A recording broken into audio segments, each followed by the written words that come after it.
This series is all about driving the golf ball. We're going to look at great drivers of the ball, both with distance and accuracy, highlight certain elements in their swings that you can incorporate in your swing to help you drive it farther and straighter down the fairway.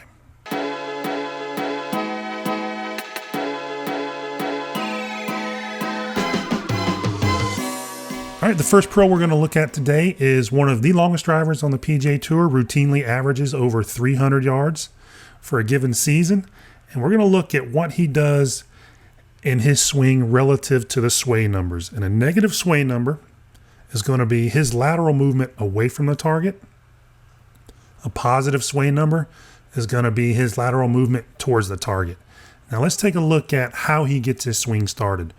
And this is very common with a lot of drivers, really good drivers of the ball, is there is a lateral move to get this club started. It's a little different with the irons.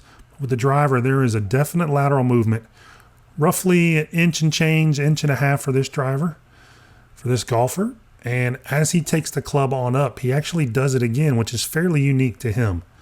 But when we see the club get to the top of the swing, we see he does something that so many great drivers of the golf ball have done really throughout, as long as there have been recorded swings of these guys hitting the ball. They get it up here to the top and then they recenter, they sway, shift, fall, however you want to say it, back towards the target. And this kind of recentering also positions their pressure more towards the middle, more towards 50-50 as they start to downswing. It's going to create a huge advantage because remember that shot clock is ticking and time becomes a bigger factor the later in the golf swing we wait to start moving.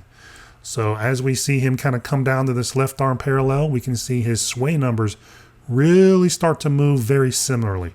So it's not about him thrusting or bumping or swaying his hips towards the target.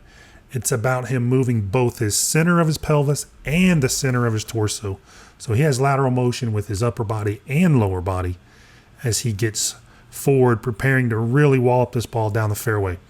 And one of the things you'll notice too is that as he gets kind of past this left arm parallel, the lower body will continue to move towards the target, but the upper body starts to stabilize and you get this nice scissoring effect where his lower body is roughly 4 inches ahead of his upper body, but both of them are still well ahead of where they started at address.